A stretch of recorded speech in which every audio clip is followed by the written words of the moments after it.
Please the court. My name is Joseph Herbert. I'm here representing the appellant, Mr. Don Barryville. I would like to reserve, if I may, 4 minutes for rebuttal. 4 minutes, you got it. And if possible, I'd like to impose upon the court to ask for a 2-minute warning prior to the expiration of I will 16 possibly minutes. try to remember that. Thank you, Your Honor. Can I, if you don't mind, just kind of jump in here? I know you probably got something you want to tell us, but the whole issue in this case is about this termination date in this contract. And I've read the contract and I looked at all the incidences of termination, but I can discern no date no matter how hard I look and no matter how open-minded I am to your argument. Help me understand that. Yes, sir. Your Honor, certainly I think all parties agree that there's not a hidden anywhere in the agreement itself one specific date with a month, day, and year provided for the... What was the term? Was it a lifetime term? It was not per se a lifetime term, which is... Only a federal judge gets that I know of. Yes, Your Honor. And in fact, that's traditionally what has come up for appeal in this state are normally contracts where it's a lifetime term, or it's contract for life, and that's the end of it, beginning and end, which is in most cases a fairly simple determination. In this case, the parties actually intended there to be a specific minimum duration, and we'll get into why for several reasons that's important. But it was something more than we know it's something more than a short period of time where they could just take all his contacts and throw them to the wayside, right? Yes, something sir. More. It had to be something substantial in it for him. And he was employed for how many years? Previous to his employment with this company. He was employed from October of 2007 until approximately February of 2012. So that was about 5 years, right? Yes, Your Honor. At which side there was an economic crunch and they started changing his numbers and his incomes and so forth. Then your client got a little bit upset and concerned that they were doing something they weren't entitled to do. Next thing we have litigation. Next thing you know, he's out the door, and here we are, right? Correct, Your Honor. But 5 years is a substantial time. Would you agree that that was at least more than the minimum period of time that parties contemplated he be employed for, and that's why they did this agreement, so he felt comfortable and safe and secure that he was getting a fair shake?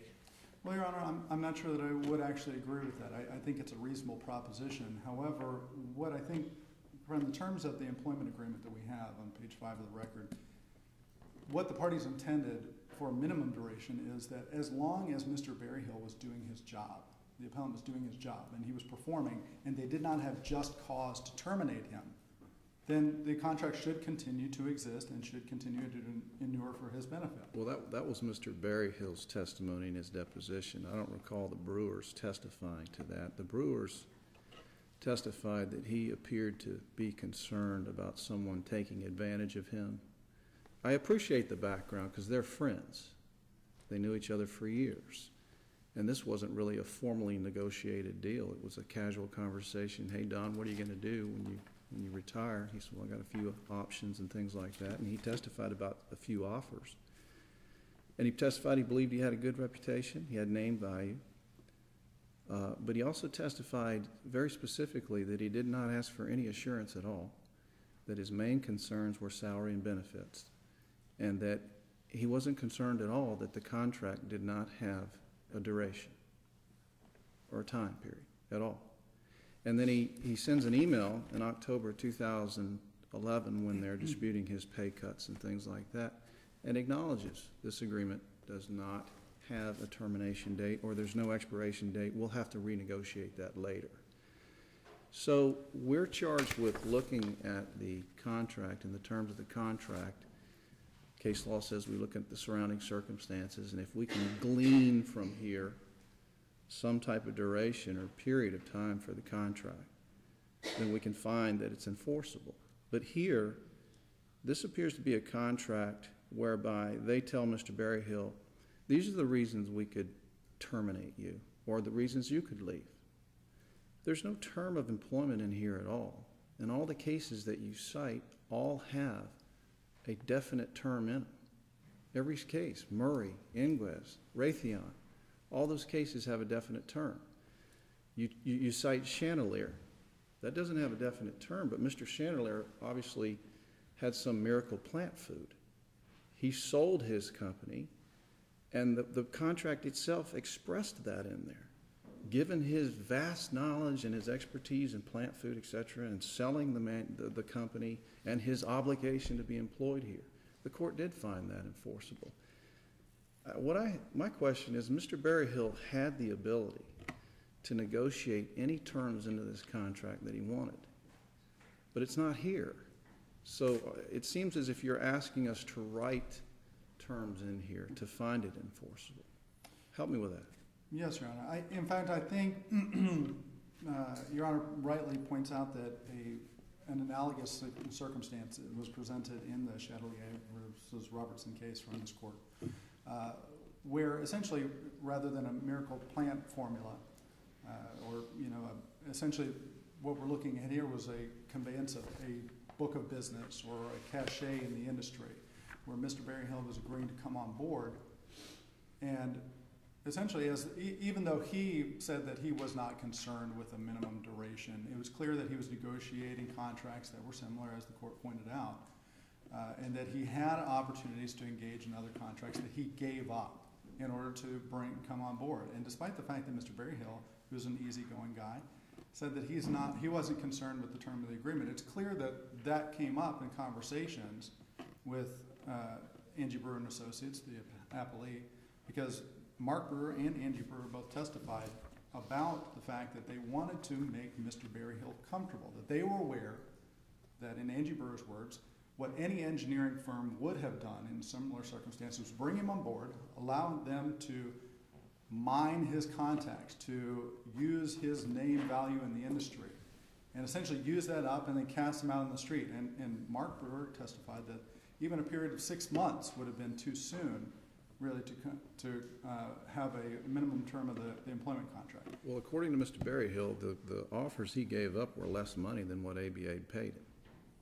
He was only getting $110,000 out of one company. He was only getting $80,000 out of the other company, and he had to actually open an office in Florida, which is very speculative anyway.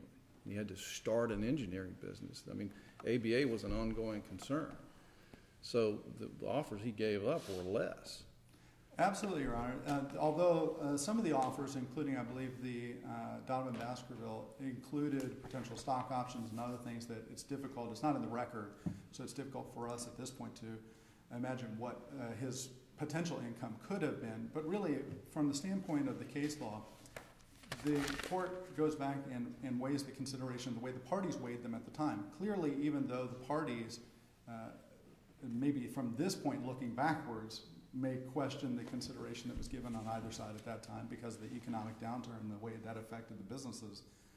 In essence, at that time, it's clear that it was on the party's mind and it was something important.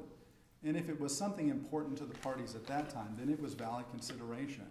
And so under the case law from Chatelier versus Robertson, if Mr. Berryhill brought something in addition to his personal services, his cachet in the industry, his contacts, maybe potentially his book of business in essence, even though he didn't have a book of business, he had contacts which Angie Brewer testified she believed were, in essence, going to jump on with Angie Brewer Associates, the appellate, once he came on board. Or if Mr. Berryhill, in essence, gave up the ability to go with some of these other contracts that could have been perhaps worded more appropriately and given a specific minimum duration that was spelled out in terms of an actual date, if he either brought something additional or gave something up, then that can bind the contract and make it enforceable. But in this situation, we clearly don't have this, no matter how we read this contract, and I think even you would agree, there's nothing in here that says this contract lasts for X period of time. But what we know factually is it lasted for 5 years. 5 years is a pretty long time, even, with these intangible assets such as cachet and whatever he would bring to this business.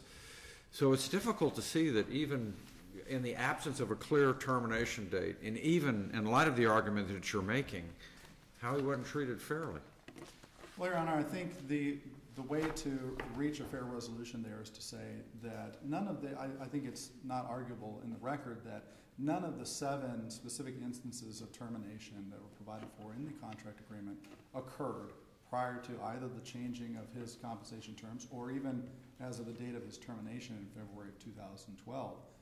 However, at that point it becomes a breach because his contract would have continued until either he was not doing his job anymore or one of the other 6 elements were met for termination. So essentially the limitation on how long the contract should have been in existence is limited by damages calculation at that point. What was reasonable? What was proven? What should have been certain in terms of damages? And if you look at certainty as a limitation of damages, yeah, but I'm having trouble following what you just said. You're saying that damages control the term, and most contracts, the term controls the damages. You can't get damages outside the term. I mean, it's almost like a chicken and egg argument. You're saying since there's no term in the contract, his damages control, and I just can't get my hands around that mentally. I understand, Your Honor. I think it's analogous to a situation where, for instance, a discriminatory termination of an employment at will situation, which is not what we have here. But I think it's analogous. If there's an employment at will situation that's terminated wrongfully in violation of the law by an employer, then the court will actually look, even though there's not a definite term that follows after that. We know that employment was going to. How do we calculate damages if this is not an at-will contract?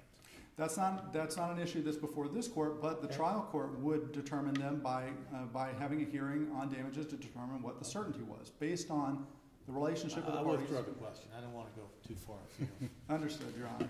Based on where the court would have ended up, that's a matter of fact for the court to determine.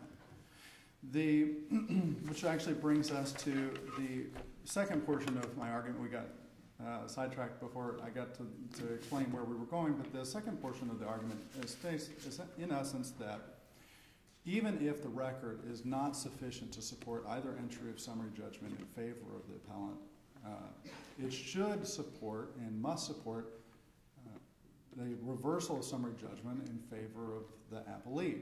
The reason for that is that there are a number of specific tribal issues of material fact that remain unresolved at this point in time.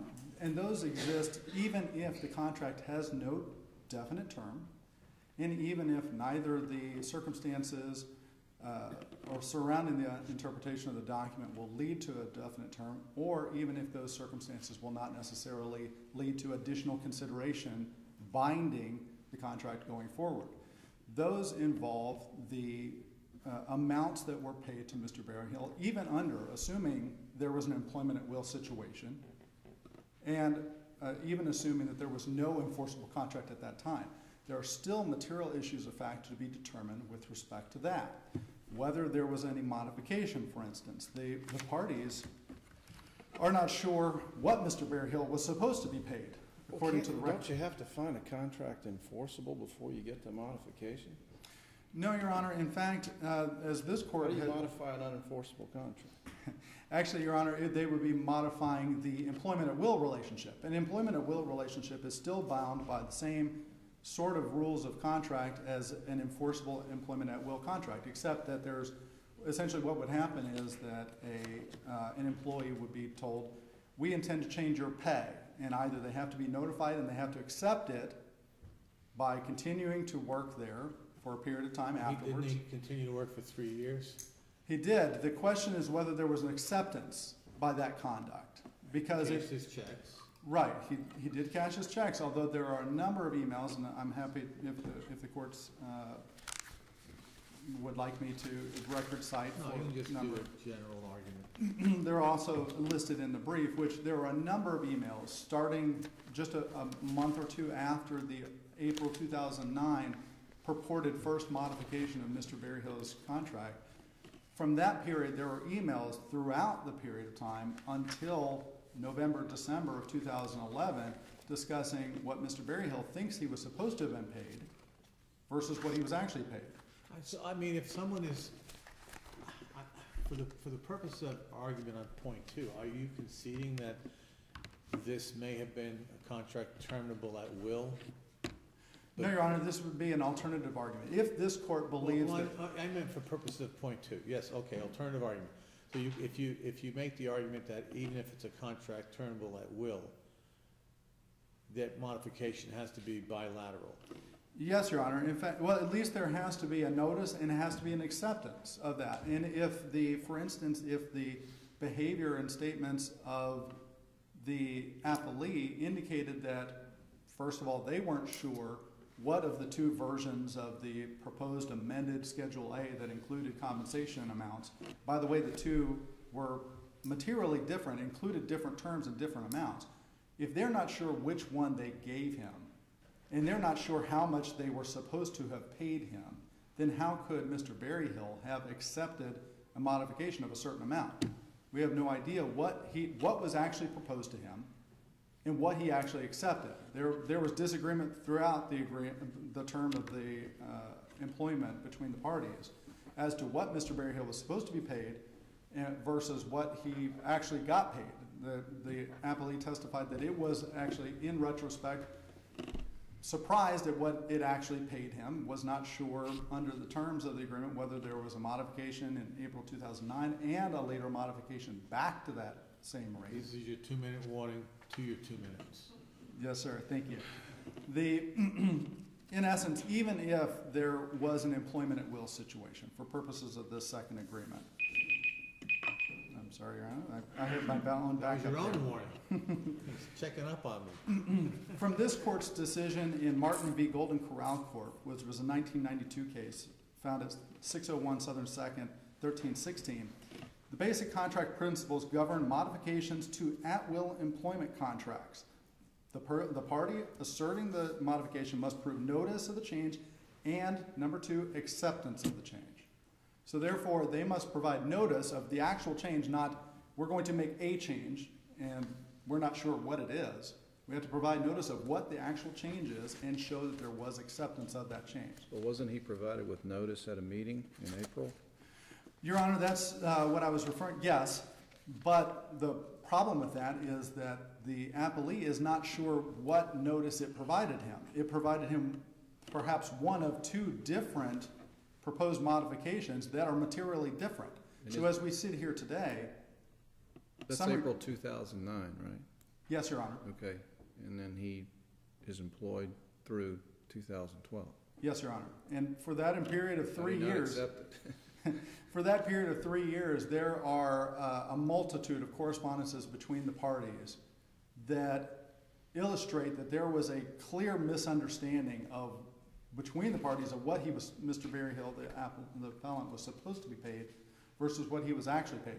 No one disputes that he was paid something, and no one disputes that at least the parties each believed he was supposed to be paid something else, potentially.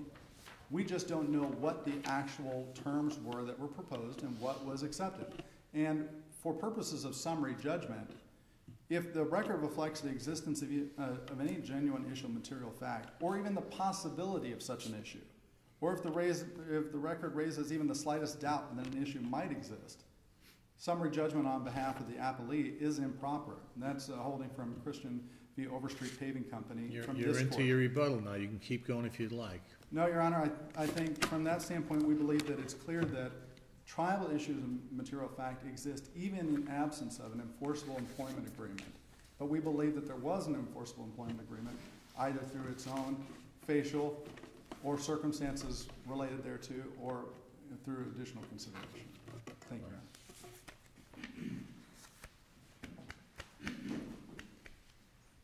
Good morning, Your Honors. May it please the Court, I'm Andrew Froman. I represent the appellees in this case, Angie Brewer and Associates. Sir, do you mind if I jump in again and just ask you a question that's burning me? As I've read this agreement, I didn't find any language in it anywhere that said that he was an at-will employee. Did I misread something? No, there's nothing in the agreement that Okay. says he was an at-will employee. Okay. So that being the case, who drew this agreement? My understanding is that a real estate lawyer who had previously done work for Angie Brewer and Associates provided them the draft agreement. A real estate lawyer? Yes, Your Honor. Okay. Drew an employment agreement. Well, if I remember my client's testimony correctly, he had a boilerplate of some sort Okay. that he got from somebody else, and I don't know whether he doctored it or whatever, or just presented it to them verbatim. But that's where the agreement So came under from. the law, then, we would attribute to your client as to be the drafter of the agreement. Would that be fair? Well, I think that would be fair, Your Honor, but I would also point out that within the contract itself, there is a clause that discloses to Mr. Berryhill, you have a right to read this agreement, you have a right to take it to a lawyer, you have a right to make recommended changes, and his testimony, of course, was... Which he would have the right anyway, irrespective of the clause, probably, but that's kind of a good thing to notify someone who's not represented by a lawyer that they have a right to do that. Now that I've asked that, here is my question. I am troubled by the fact that there was great effort to determine what is just cause in this contract. It lays it out, all the things that would be just cause. But nowhere in this contract is Mr. Berryhill put on notice that he's an at-will employee. So how would he know that? If he is led, as he reads this contract, he goes down carefully and said, these are the reasons I can be terminated for cause. And they're under the provisions where all it talks about termination. If he has a permanent disability, they go into that detail. Mutual agreement. For just cause, and then there's a lot of examples of just cause for filing an information or indictment against him if he commits a fraud or a misdemeanor of being untruthful. Habitual neglect of his lawful duties. I don't know, maybe there's an argument in there here. Any material breach of this agreement. At the election of the employee upon 30 days advance notice, says he can't even leave himself unless he gives them 30 days notice. Upon his death, upon his bankruptcy, notice of termination, there's got to be given. But nowhere in this agreement does it say for cause, that he's at will. There's nowhere in this agreement at all, so he is led to believe this is how I get fired. I go down this list of things. If I don't do any of these things, I get to stay here. But nowhere does he say, but we can wake up on any given morning and go, you're gone. How would he know that? Well, I think he would only know that if he had prior experience with employment contracts or if he took it to counsel. I got to tell you, as a person with a law degree, I would have read this thing and said, these are the only ways they can let me go. Well, and I appreciate that, Your Honor, but I think for my client's purposes, they're sort of in the same boat. I mean, they accepted a contract from a lawyer that didn't have an at-will provision in it. They received no advice or counsel as to what that meant. I'm sorry? He was their lawyer. They selected him, real estate lawyer or not, they picked him. Well, I appreciate all of that, Your Honor, and maybe Mr. Berryhill going in doesn't know that he's an at-will employee, but the fact remains that he is, and the reason that he is because the contract does not have an end date in it. And the remedies that Well, it does. He could die. That would certainly bring an end to it. Okay, it certainly would, but is that the point where, if that's the case, is that the point where the contract becomes enforceable? The two of them can agree. It says that by joint agreement, he could go. It says that he can give them 30 days notice. He can go.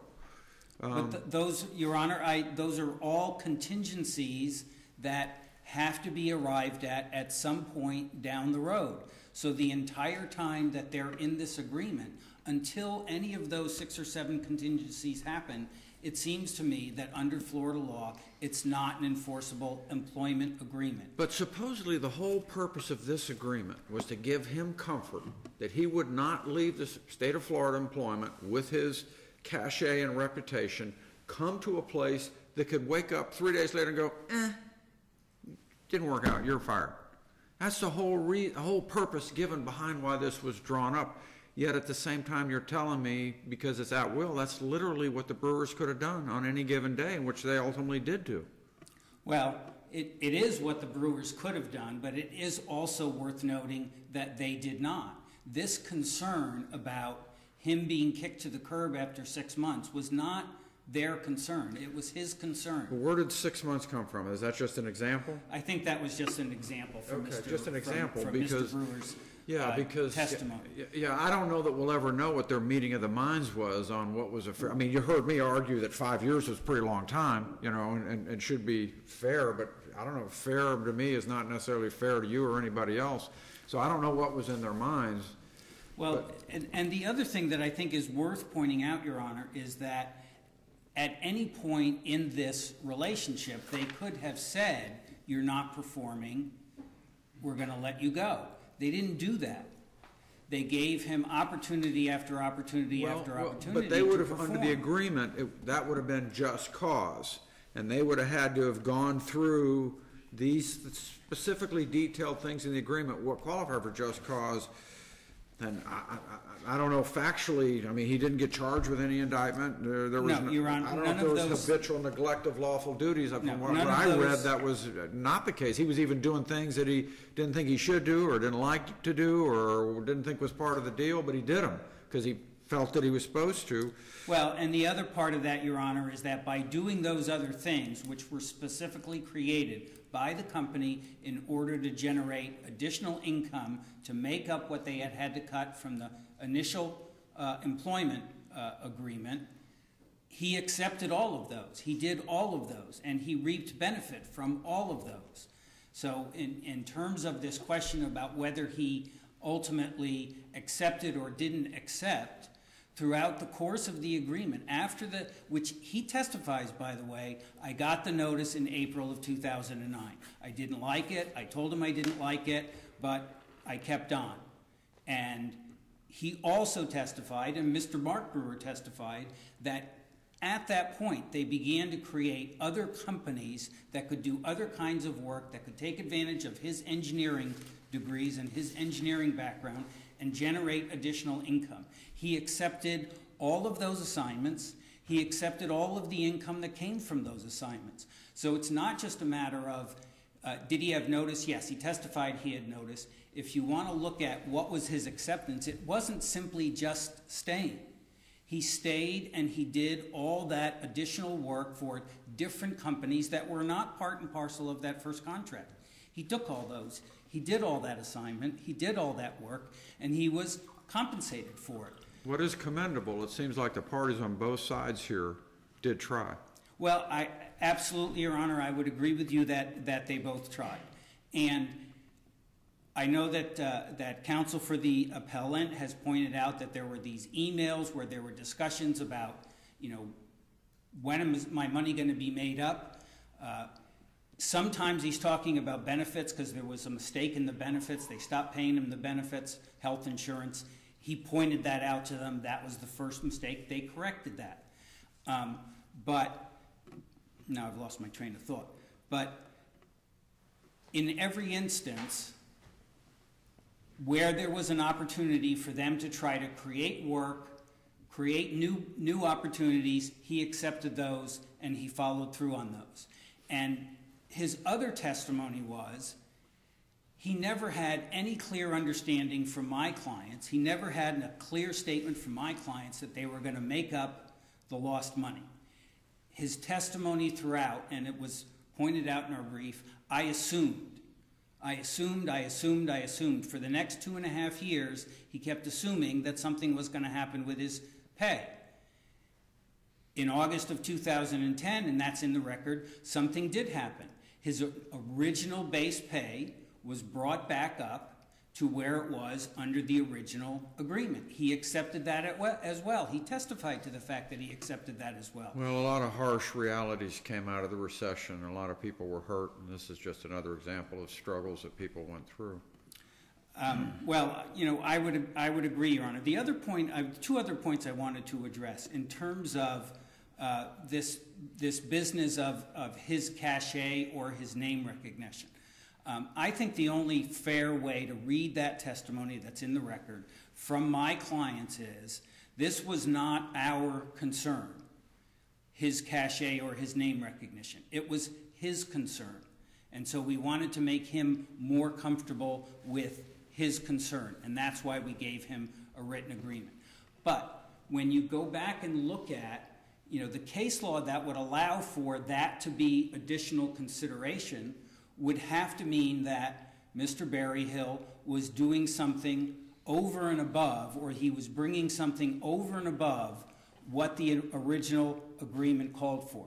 And the original agreement called for him to come to work, him to be a source of revenue, to create new business, to use his contacts in the industry to create new business.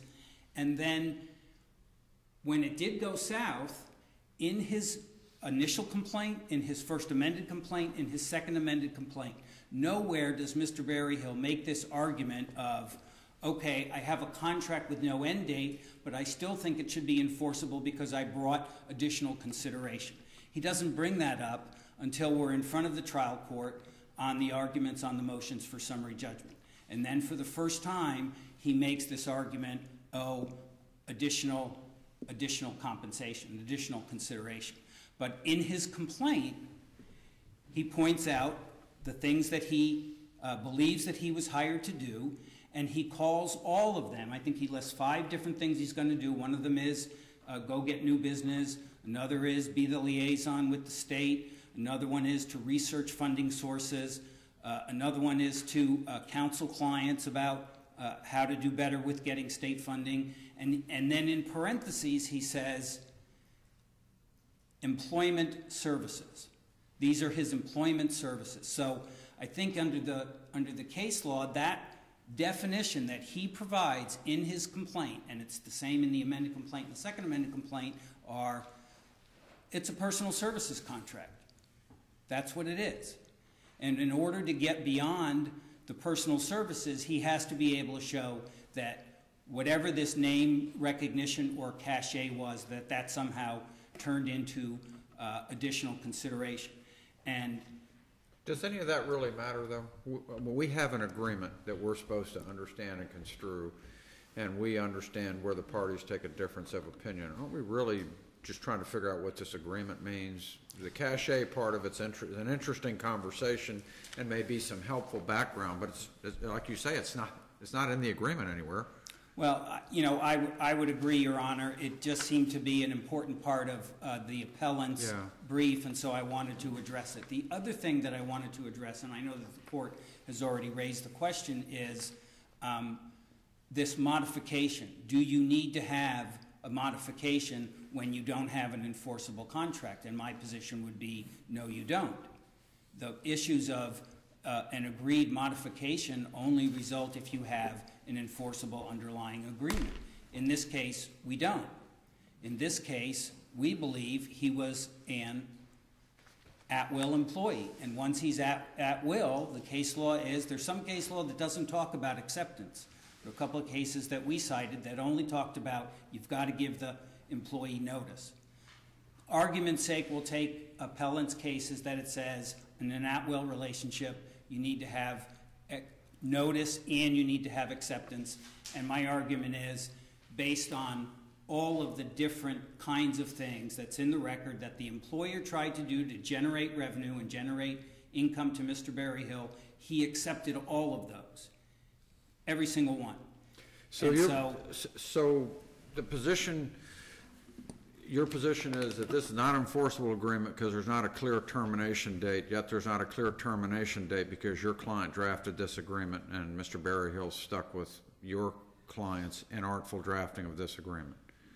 Is that pretty much how it works? I would say so, Your Honor, yes. That doesn't feel good. No, I know, and I appreciate that. I know it doesn't feel good, but that's the state of the law in Florida. The case law is no end date, no enforceable contract. Well, the judge cited a specific case from the First District from 1986 in his judgment, right? Yes, he did. The And Maines that's never been v. reversed. Davis case. And that's still, It's still good law.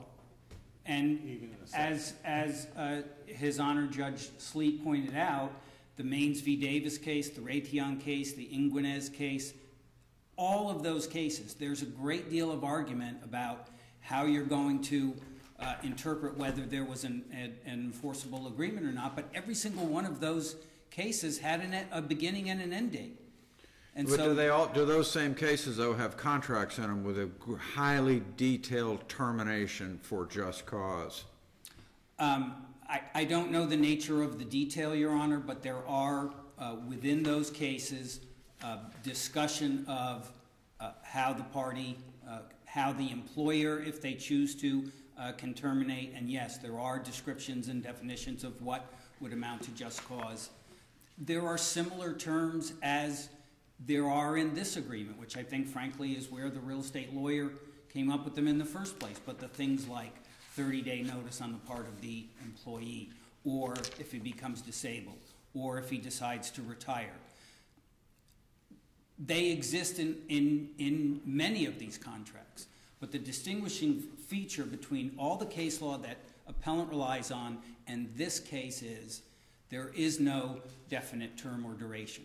And even in the cases where he tries to argue that the lack of mutuality is not important, this issue of, well, if Mr. Barryville can terminate at any point, just give 30 days notice, but the appellee cannot,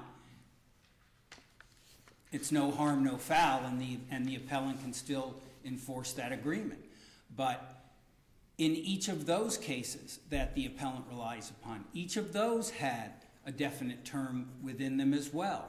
And you know, the language from DeMarco, which is followed by many courts coming down through the history, is a contract without an end date can be terminated by either party at any point, and it's not enforceable. And the language of DeMarco also says whether the contract, in the instance where the contract is terminable by either party or is indefinite, it's a contract for employment at will and is not enforceable. And so that, again, is the distinguishing feature in this circumstance as well. In each of those cases where appellant relied on to say, well, mutuality, first of all, it's disfavored, and second of all, there's case law out there that's, thank you, Your Honor, there's case law out there that says if it's only available to one side, it can still be an enforceable agreement. Each of those cases still look to the fact that those cases also had definite periods, from 5 months to 5 years, but they had a definite period in them. And so for that reason, I think, you know, the issue about unjust enrichment falls, you know, the same way that the claim for breach of contract falls. The pleading in the complaint, all of the complaints, is the unjust enrichment stems from the fact that the plaintiff had an agreement that the employer then changed and reduced pay. But if it's not an enforceable agreement and the employer gave notice and the employee accepted, there's no unjust enrichment to the employer because all of those prerequisites occurred. And I think the same argument applies to the unpaid wages. The only way there's unpaid wages is if that first pay agreement in the original initial contract is enforceable. If it isn't, then there's no claim for unpaid wages because, again, the employer has the opportunity to change the pay with an at-will employee. They just need notice. And if we accept the case law of the appellant, they also need acceptance, and those things occurred. I think just on that, all of those bases, the summary judgment in my client's favor needs to be affirmed. Perfect timing. Thank you. Mr. Hebert, you've used some of your time, but I'm going to give you the 4 minutes that you asked for. I appreciate that. Only a few points on rebuttal. As Judge Morris asked or suggested in his line of questioning to the appellee, how will we ever know what was in the meeting of the minds between these parties, or will we ever know? And that, in addition to a couple of the other points that came up, is precisely why this case should be remanded back to determination by the trial court of these issues of fact, rather than upholding the entry of summary judgment in favor of appellate. But when the court modified its intent in granting the summary judgment to include counts 2 and 3, was there any argument made at that time that there's factual issues that you're talking about today, that really the judge only seemed like it made a substantive ruling on count one, but then included 2 and 3. Was there a discussion about these factual disputes? Absolutely, Your Honor. The discussion took place actually both at the March 3rd and the June 2nd hearing. The June 2nd hearing was not really a renewal of summary judgment. Was it like a Scrivener's error that the judge made? Yes, Your Honor. Okay. We believe that was, as Your Honor mentioned in the previous case before ours today, the judge going back to clarify, here's what I meant to say in my order. I meant it to include these as well. That was not noticed as a motion for summary judgment or rehearing or renewed motion. So those issues were raised at both hearings, which are that there remain triable material issues of fact which preclude summary judgment in favor of the appellee. Keep in mind that appellant only moved for summary judgment on counts 1 and 2, not on count 3, because there were material issues of fact to be determined at that time. But the judge never actually made any commentary or findings of fact as to counts 2 and 3. Everything seems to be addressed in count 1. Correct, Your Honor. And in fact, specifically, Judge Smith said the allegations of count 2 and 3 stem from the allegations of count 1, therefore counts 2 and 3 fail as well. But that's not your argument.